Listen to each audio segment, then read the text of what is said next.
This is a real important aspect of your overlay or your topping installation, is to read your material data sheets. Different manufacturers have different requirements for priming. The manufacturer that we're using here, we're going to be installing what we consider a semi-self-leveling material. It's a one-build material that's installed at an overall depth of 1/8 of an inch.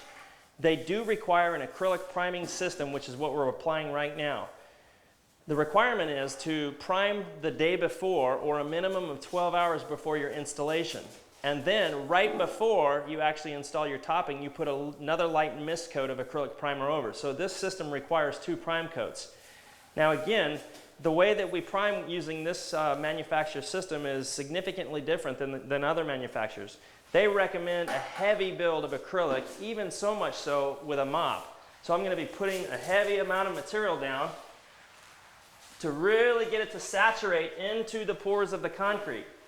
Now with this system, the way it works is if you prime properly, when we put our overlay material down tomorrow, the polymer that's in the material itself will go down, hit the concrete substrate, and the fact that we primed properly, the polymer or the resin in the material, the mixed material, will come back to the surface and it'll lubricate our trowel when we go to trowel. So it is really critical that we double prime using this method. One other note, you see how hard we had to work at cleaning this floor, not only obtaining the right profile, but vacuuming again, and then damp mopping and sponging. We want to keep the surface clean, so we put slip-on booties over our shoes so we keep the dust and the contaminants off of the surface.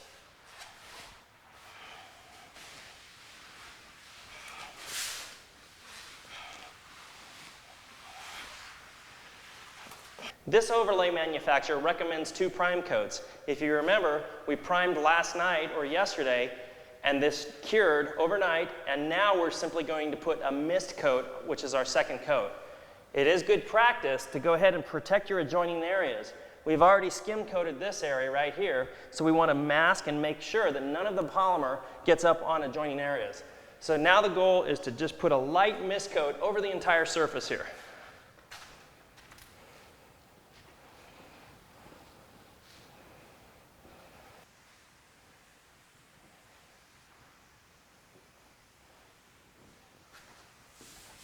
Despite the fact that we use a very aggressive diamond grinding and we thought that we would have removed the majority of the fibers, we came back and primed, and what happens is the prime coat actually makes the fibers stick straight up, and you don't see them until this unfortunate circumstance. The 1/8 inch skim coat was applied, and look what happened. The fibers stick right up through that. So you really need to inspect your subfloor before you put your skim coat down. Okay, you remember earlier we talked about this floor. We didn't notice the problem with the fibers, and the fibers actually stuck right up through the surface of our fresh overlay. And so if that unfortunately happens to you out in the real world, this is one way to address it. You'll notice what I have is I'm using an 80 mesh screen on the bottom of our swing buffing machine. And Mark, why don't you wipe that dust off? And look at that. You can tell now where the fibers were. Now we've got a nice clean surface. So this screen knocks everything back flush. Worst case scenario, this would be the worst case scenario, if it didn't knock everything back flush, you may have to re-skim coat it with a superfine material in the matching color. Okay, we're getting ready to start our next application, which is the semi-self-leveling installation. Keep in mind, this system goes down in one build at 1/8 of an inch thick. You'll notice that we have a canopy that's been positioned over us. It is really important to keep all of your materials out of the direct sunlight, whether it's the resin or the polymer or your dry mixed material.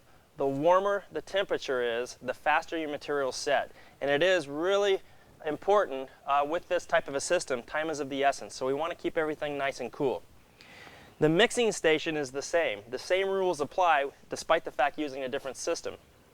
We're going to go ahead, and we've chosen a color putty off of our white base color chart, and we're going to use a 1/4 cup in the mix. So Mark and Jim will be mixing into the mix here. In addition to that, we're going to choose a darker color, burnt umber, that we're going to broadcast into the wet mix to get some color variation. Let's go see how it works. We've mixed our material. Now it's time to go ahead and place it onto the floor. This is usually about a 3-step process, maybe 4 steps, depending on how smooth you want it. We're going to pour a ribbon out around the perimeter, and then we're going to either gauge rake it or gauge roll it. Remember, we're going to be putting color in this, broadcasting the color into the wet mix, so we are going to use a gauge roller. So you want to start off by just at a nice normal pace, roughly 6 inches off the wall or so. Pour a nice ribbon all the way around the perimeter. On a material like this, you want to go ahead and get it out of the bucket. The longer it stays in there, it's going to generate heat, and when it becomes warm, it sets much quicker. So now what we're going to do is we're going to go ahead to get some contrast in there. We're going to go ahead and go with a different color. Remember I had mentioned we're going to use burnt umber? So I'm going to come up with a formula. I'm going to broadcast into the wet mix. 1 handful,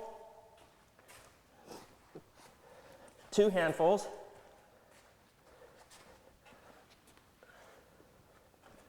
more or less 3 handfuls. Now you can put as little or as much as you'd like at this point. Certainly the more that you put in, the more contrast you're going to have. So keep a formula. The width of this room is going to require 3 handfuls per width of material. Now, one other step, don't get this powder over here on the raw concrete. You always want to broadcast the powder into the wet mix. Now I'm going to blend it into the mix here, as you see, real quick. I just want to blend it.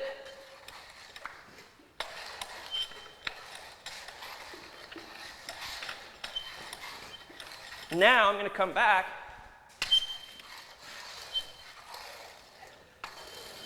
get it all the way up into these corners. Work it around. One other thing, keep in mind, this is a large area, so we want to get our guys mixing the next batch. So we should, right now, we've got most of the material dumped. Keep a nice wet edge. We'll get our guys mixing the next batch. So get it out quickly. Roll it up into the corners. Put a little heavy up on the edge so that the person that comes behind troweling doesn't have to fight for material.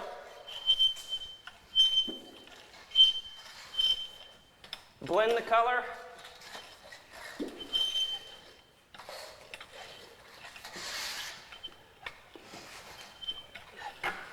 You can see I'm working at a pretty nice fast pace.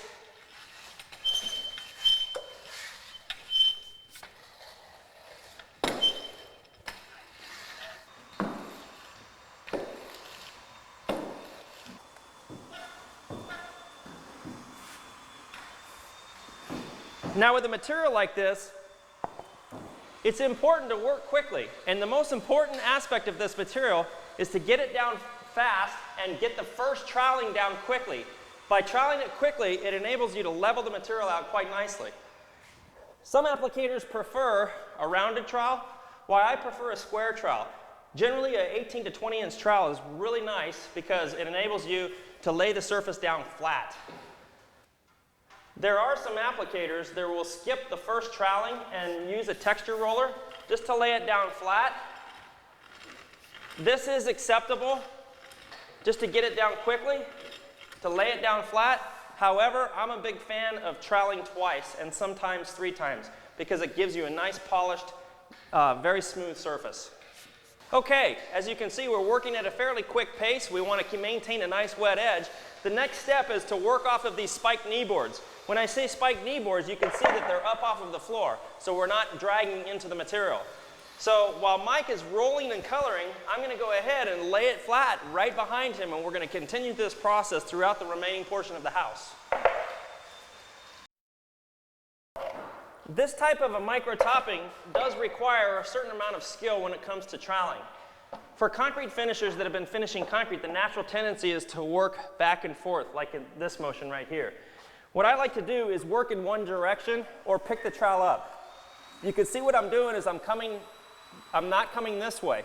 So I'm using an irregular fashion, laying it down quickly. So you can see where we got a transition right up into this area. I'm going to get right on over there and work this area in a quick fashion.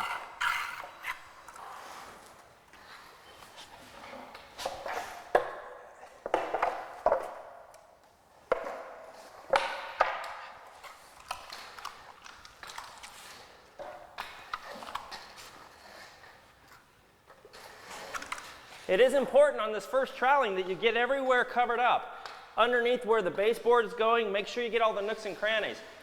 This is the most important application, is this first troweling. You need to get it down quick and get it level. If you can get it down in an expeditious fashion, when you come back on it to second trowel it, it just makes the troweling that much easier.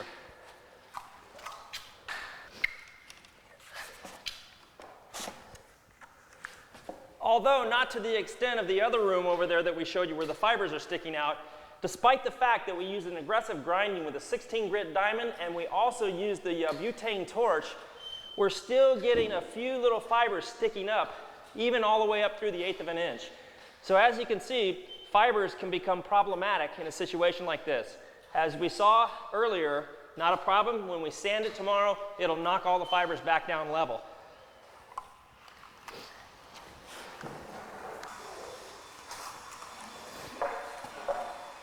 Also, on this type of material, you can notice that we have the windows all closed down. It could spell disaster if you have any air movement coming across the surface, and it could flash set up and not lay down level. So you want to control any air movement going across the surface of this system. Now you can see the pace that we're working. It's definitely warm in here. I've got a sweat going, but I want to keep this going. It's taken us less than 10 minutes to do roughly this 400 square feet. As soon as we get done, I'm going to have to go back out on it for a second time to trowel it to really polish it up. Keep in mind what you're looking for is once about 75% of that surface moisture has dissipated, you'll see it drying sporadically in patches. That is the opportune time to go back out and second trowel. Okay, as we work our way around this house here, we're trying to make a seamless transition. A couple of pointers. While Mike is rolling over here, we already have some material dumped on the floor. So keep in mind, you've got to project where you're going to end up keeping a wet edge. So he's going to go ahead and fill this area here with the roller and the color. Then he's going to come over here, and on the next batch, what we're going to want to do is go ahead and dump a little ribbon, roll it, keep it wet. Come over here, dump a little ribbon, roll that, keep it wet, and keep going in small increments so you keep a wet edge. So this is what you need to take into consideration, especially when the job is all cut up like this is. You can slow down the pace simply by keeping a wet edge. You can keep this wet edge as little as 3 or 4 inches. So just pour a little bit, go to a larger area. When it starts to set, pour a little bit more, go back to the other area. So you can slow down the installation process or speed it up. What we're shooting for is, once Mike goes back over here, on the next batch, we'll just tie this in a little bit, dump some more over here, and then tie it in all together and work our way out right into the garage. I better get busy and get back troweling.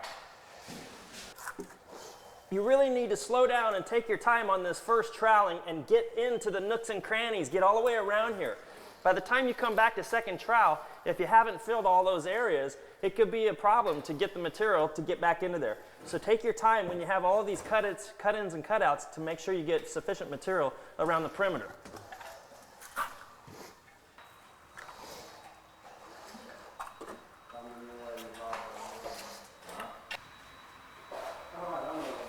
It is a good idea to either keep a rag in your pocket and keep the leading edge of your trowel clean all the way. As material starts to accumulate on the top of the trowel here, it'll actually drag and leave striations or lines in your finished surface. So keep your trowel clean while troweling.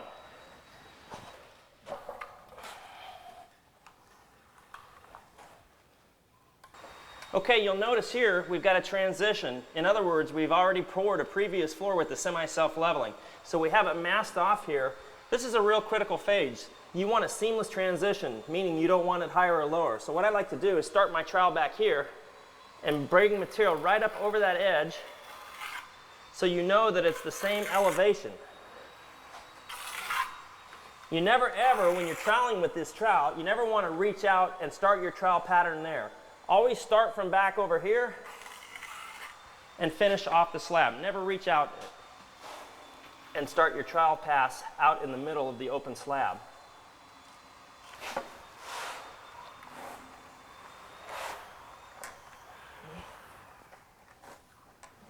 Okay, we're on our last bucket. Roughly 15 buckets is what we've used here. Now, plus or minus, if you read the material data sheets, this material's yield is about 80 square feet per bucket at an 1/8 of an inch thick. So we've poured 15 buckets. At 80 square feet, I believe that equates to about 1,200 square feet. Now, Mike rolled, I've troweled the whole thing myself, and so roughly an hour has transpired. And as you'll see in just a moment, I'll go back out on the second pass and hit it for the second time. 1,200 feet, one troweler. Keep in mind, if the conditions were a little bit warmer, I may have to have a second person, depending on the size project, go out and already be chasing me with a second troweling. The larger the job, the more workers you'll need. As I mentioned earlier, roughly an hour to an hour and 15 minutes time has elapsed since we troweled down our first coat. You can look out and see about 75% of the moisture has dissipated or evaporated off of the surface. You'll see some random patches of wet spots. On an area that's, a fairly substantial size, this is the opportune time to get onto it. If it was only one room, we could probably wait another 15, 20 minutes and allow a little bit more moisture to cure off. But because we have so many tight areas to get into around doorways, thresholds, and cabinets, we're going to go ahead and get on this area. Now, where we first started, it is a little bit dry, so we're going to go ahead and get started right over here. One other note, if possible, try to trowel perpendicular to the direction of the first troweling. So if you troweled this way, up along that wall, preferably what we'd want to do is trowel perpendicular to that area, and that kind of diffuses any trowel lines. Now this is what you're looking for. You can see, because we've primed properly, there's no reason for me to add any additional surface moisture. You can see how beautifully it's wetting out, and this is a result of proper priming. The fact that we primed it properly is enabling us to go ahead and have the moisture just wet the surface really nice, which helps the trowel glide right across the surface. If at all possible, it is a good idea to go ahead and remove your tape plastic and your masking tape over here from the previously poured overlay system. I don't like to have this lay down on the surface overnight, because especially on a fresh curing overlay, what happens is moisture is trying to cure out of it, and it's trapping moisture here. So since we finished our second troweling, you can carefully walk over here and gently remove the masking plastic. And as you can see here, we have a beautiful transition. There's really no reason to leave this down any longer. What we'll do is we'll come back tomorrow and we'll saw cut a nice clean line, and we'll fill that line with tile grout. But if you can, it is good practice to go ahead, remove the masking plastic,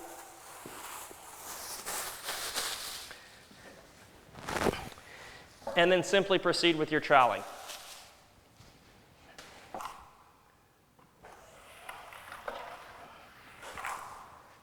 We've got back out on the surface at the proper and the opportune time, as you can see.